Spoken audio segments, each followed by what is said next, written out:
नमस्कार मित्रों, मैं सत्यप्रिय अवस्थी आपका आपके ही चैनल पर हार्दिक स्वागत करता हूं। आज का टॉपिक है डब्लू पैटर्न। डब्लू पैटर्न को डबल बॉटम पैटर्न भी कहते हैं। डब्लू पैटर्न डब्लू के शेप में बनता है और इस तरह से ये डब्लू के शेप में बनता है, इसलिए इसको डब्लू पैटर्न कहा जाता है। इसका जो ट्रेंड होता है, पहले ऊपर से नीचे की तरफ ये डाउन ट्रेंड, इसके बाद ऊपर की तरफ आता है और एक स्विंग हाई बनाता है और वहां से फिर ये नीचे की तरफ आता है जो स्विंग लो बनाता है, जिसे सेकेंड बॉटम कहते हैं। ये फर्स्ट बॉटम और ये सेकेंड बॉटम। इसके बाद ये फिर ऊपर की तरफ जाता है। जब ये नेक लाइन को क्रॉस करता है, जब शेयर नेक लाइन को क्रॉस करता है तो वहां पर हम बुलिश ट्रेड लेते हैं। मान ली यहां पे कैंडल बनती है, ये बुलिश कैंडल बनी और ये इसका हाई है और ये इसका लो है। तो जब भी नेक लाइन को ब्रेक करती है, उस कैंडल के हाई से थोड़ा ऊपर हम यहां पर बाई ट्रेड लेते हैं। टारगेट हमको कहां रखना होता है? टारगेट हम रखते हैं ये बॉटम और नेक के बीच में जो वैल्यू होती है, उस वैल्यू के डबल पे, या इस वैल्यू को जितना नेक से बॉटम की वैल्यू है, इसको ऊपर प्रोजेक्ट कर देते हैं।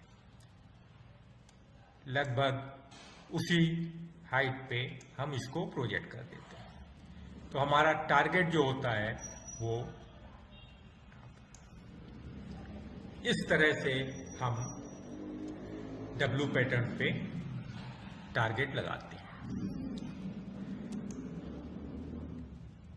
कुछ और इससे रिलेटेड बातें हैं कि gap between first bottom and second bottom. Intraday के लिए 7 to 8 कैंडल्स का गैप होना चाहिए। Time frame daily. Short term के लिए 3 to 4 वीक का गैप होना चाहिए। मीडियम टर्म 3 to 4 मंथ्स का गैप होना चाहिए और लॉन्ग टर्म के लिए 1 to 2 years और मोर गैप होना चाहिए।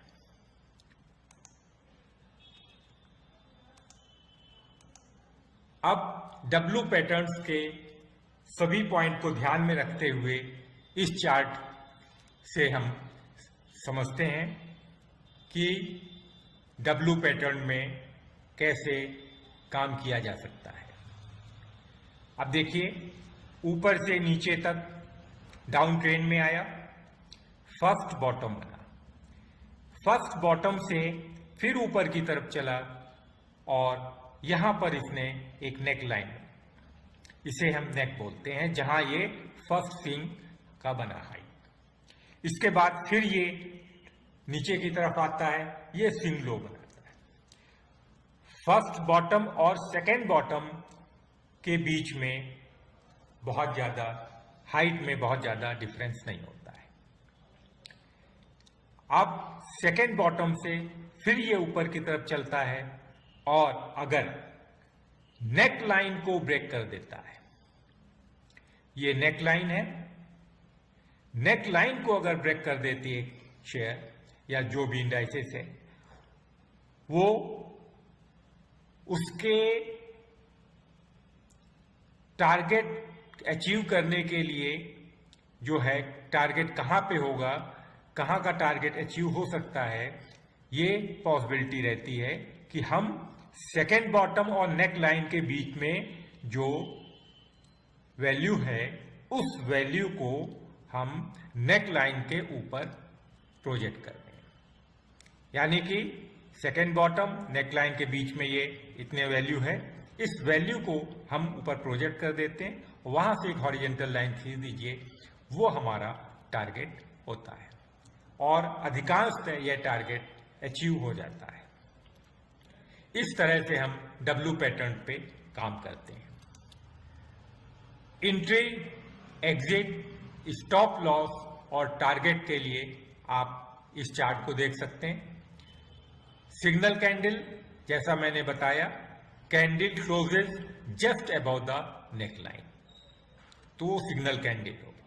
Entry, high of the signal into 1.01, यानी कि जो सिग्नल कैंडल का हाई है उससे थोड़ा सा ऊपर हम जो है एंट्री करते हैं। Stop loss, low of the signal candle into 0.99, यानी कि सिग्नल कैंडल का जो लो है उससे थोड़ा सा नीचे हम स्टॉप लॉस रखते हैं। टारगेट, नेक में अगर हम नेक और बॉटम के बीच में जो वैल्यू है उसको हम ऐड कर दें तो हमारा टारगेट निकल आता है। ये पहले भी मैंने आपको क्लियर किया है। अब आपको एक एग्जाम्पल देते हैं। ये सुंदरम फार्टनर का है। ये बिल्कुल लेटेस्ट आपको डब्ल्यू पैटर्न का आज 31 मई 2022 है और मैं आज ही ये वीडियो बना रहा हूं और इसका क्या रिजल्ट होगा ये आगे आने वाले समय में हम और आप देखेंगे। ये पैटर्न के अकॉर्डिंग इसका जो टारगेट है 832 रुपए आता है और आप ये देखिए अभी जो आज की क्लोजिंग है 31/5/2022 को 780.10 ये क्लोजिंग है। तो इसका टारगेट आगे अचीव होता है या नहीं होता है ये हमें अभी नहीं मालूम, ये तो आगे आने वाला समय बताएगा। तो आपने देखा कि ये डब्ल्यू पैटर्न इस तरह से बन रहा है और हमने पहले नेक लाइन और बॉटम के बीच में जो वैल्यू है उस वैल्यू को मेजर किया और ठीक वही वैल्यू नेक लाइन से ऊपर प्रोजेक्ट कर दी। तो हम उम्मीद करते हैं कि ये हमारा टारगेट अचीव होना चाहिए। ये कल देखते हैं क्या होता है, कल नहीं होता है या 1-2 दिन बाद भी होता है, तो आखिर ये टारगेट कब अचीव होता है या ये पैटर्न फेल होता है। क्योंकि शेयर मार्केट में कुछ भी हो सकता है, इसलिए इसके लिए तैयार रहना चाहिए और हम इसीलिए स्टॉप लॉस भी लगाते हैं कि इन केस अगर पैटर्न फेल होता है तो हमारा ज्यादा लॉस नहीं होना चाहिए। शेयर मार्केट में सबसे खास बात तो यह है कि आप मैदान में डटे रहें और अगर मैदान में डटे रहने के लिए आपके कैपिटल का बचना बहुत जरूरी है। इसलिए स्टॉप लॉस लगाना बहुत जरूरी होता है कि आप कोई बहुत बड़े लॉस से ना आपको उठाना पड़े और कैपिटल आपकी खत्म ना हो जाए। तो इसलिए स्टॉप लॉस की इंपॉर्टेंस को हमेशा समझना चाहिए और किसी भी ट्रेड में ओवर कॉन्फिडेंस के साथ में काम ना करें। आप अपने एक्सपीरियंस का तो लाभ उठाते ही हैं, लेकिन अगर ओवर कॉन्फिडेंस हो जाता है तो होता क्या है, कभी कभी आपको इतना लंबा लॉस हो जाता है उसकी रिकवरी बहुत मुश्किल होती है। आशा है हमारा ये प्रयास, ये वीडियो आपको अच्छा लग रहा होगा, समझ में आया होगा कि डब्ल्यू पैटर्न्स का हम कैसे इस्तेमाल करते हैं और अपनी ट्रेडिंग को कैसे और हम फ्रूटफुल बना सकते हैं। आपसे विनम्र निवेदन है कि हमारे चैनल को लाइक करें, सब्सक्राइब करें और बेल आइकन को प्रेस करें। साथ ही मोटिवेशन के लिए कुछ कमेंट्स भी लिखें तो अच्छा होगा। ये हम लोगों के लिए टॉनिक होता है और हम और भी अच्छे प्रयास करते हैं। बहुत बहुत धन्यवाद।